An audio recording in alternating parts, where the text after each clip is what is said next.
এত ক্যামেরা হয়ে গেল মুশকিল আমার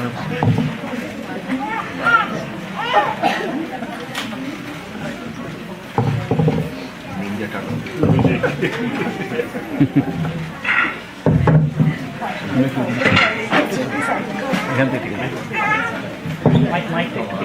একটু পূজা করে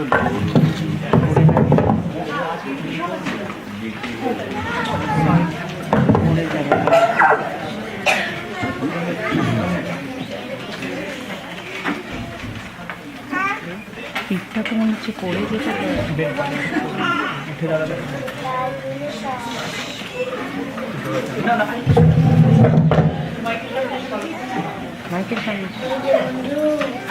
ধীরে একটু সাইডে চলে এসে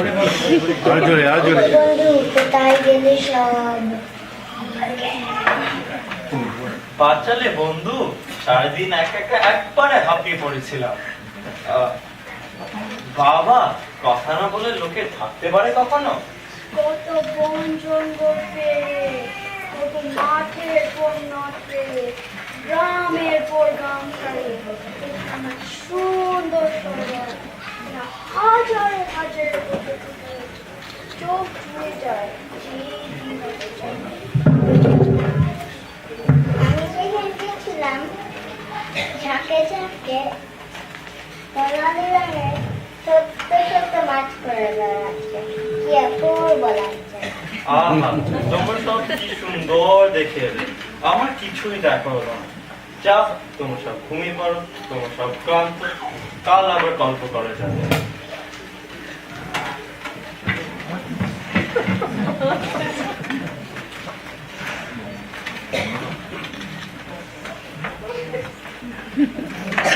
এত বড় করে বন্ধু খুব হয়েছে ভালো। কেন কি হলো শুনলে না? আমরা তো কিছুই শুনিনি, পরে লোক এসেছে। লোক এলোই বা তাতে এত ভয় পাচ্ছ কেন? ওই কি আর সাথে পাচ্ছি, এরা জেলে, আমি স্পষ্ট শুনতে পেয়েছি। হিংসুটিগুলো কাল সকালে জাল ফেলার মতবাদ করছে। আমার একটা উপায় করো ভাই। তুমি আমার বাবরাকে কেন বলো দেখি? কোথায় কার কি শিখাচ্ছি? তুমি আগে দেখে যাও লোকনে সত্যি সত্যি ছিল কিনা, তারপর দেখেছিতে একটা উপায় তার জন্য তো ভাবনা কিসে। দোহাই বন্ধু, আজ রাতেই যদি আমায় গতি না করো তাহলে কাল আর আমায় দেখতে পারবে না। একটু বেলা হলে জেলেরা জাল ফেলবে, আর ওই জট ভবিষ্যতের মতন আমাকেও দাঁড়িয়ে দাঁড়িয়ে মরতে হবে। ভবিষ্যৎটা আবার কে? সে কি ভবিষ্যতের কথা শোনানি? শুনেছি বলে মনে হচ্ছে না তো। অনেকদিন আগেকার কথা, তোমরা তখন এখানে আসো। এই সরোবরে তিনটি মাছ থাকতো, একজন নাম অনাগত, বিধাতা আর জট ভবিষ্যৎ। তারা অনেকদিন ধরে এখানে বেশ সুখে বাস করত।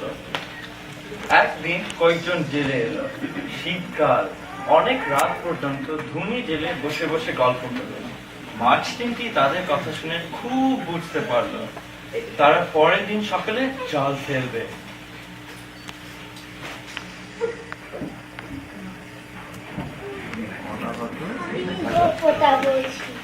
আমার নাম অনাগত। আমি বলেছিলাম কে এসেছে তার ঠিক নেই। জেলে তো নাও হতে পারে। ভাষা ভাষায় একটা কথা শুনে এতদিনে ঘর বাড়ি ফেলে কোথায় গিয়ে ঘুরে নেব? আমার বাবু ওসব পোষাবে না। আর যদি বা জেলে হয়, এখন থেকে ছটপট করে কি লাভ? বুদ্ধি একটা উপস্থিত মতো বেরিয়ে পড়বে। আমি কোথাও যাচ্ছি না। বিধাতা বললে আমি কিছুতেই যাব না। আর যাবই বা কেন? যা হবার তা গেলে হবে, না গেলে হবে। আর যা হবার না তা গেলে হবে না, না গেলে হবে না। তা গিয়ে লাভটা কি? আমিও যাচ্ছি না। তারপর আর কি? পরের দিন জেলেরা জাল ফেললো, আমাকে ধরতে পারলো না। পেছনে ধরা পড়ে। বিধাতা ছিল বেজায় চালাক। ও ধরা পড়েই একদম মটকা মেরে মরার মতো পড়ে রইল। বোকা জেলেগুলো ভাবলো এই মাছটা মরেই গেছে। এই না ভেবে যে তারা জাল থেকে খুলে একটু সরিয়ে রেখেছে, অমনি সে এক লাফে জলে পড়ে এক ডুবে একেবারে সরোবরের তলায় গিয়ে হাজির। জেলেরা তখন জলভবিষ্যকে শক্ত করে বেঁধে নিয়ে চলে গেল।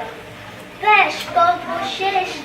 তাহলে এই রাতে আমাদের বন্ধুকে এখান থেকে সরিয়ে না দাও, তাহলে এই দশায় জলভবিষ্যৎ দশা হবে। তাই তো বন্ধু, অন্য কোনো সরোবরে যাওয়ার ছাড়া উপায় দেখছি না তো। যাবেই কি করে? ডাঙা বলতে গেলে ওর দিক পথে যেতে না যেতে বড় হয়ে যাবে। তোমার লোককে দেখতে পেলে ধরনি খেয়ে ফেলবে, আর দেখি তো পাবে ওর পথে সবসময় লোক চলাচল করে, অথচ ডাঙা পথে ছাড়া তিনি যেতেও পাবে না। সে আমি জানি বন্ধু, তাই জন্য ভেবে ভেবে আমি একটা উপায়টাও রেখেছি। দেখি। বুদ্ধিটা খুবই সোজা। একটা কাঠের টুকরোর মাঝখানে আমি কামড়ে ধরবো, আর তোমরা দুজন তার দুদিকে কামড়ে ধরে পুড়ে যাবে।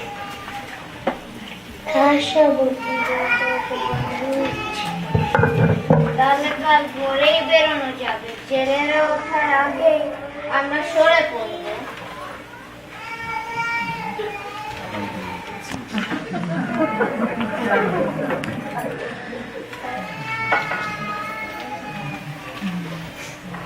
বিদায় বন্ধু, চলো এবারে রওনা হই। তাই দেখা হবে কোনো একদিন। ভালো থেকো। Good job!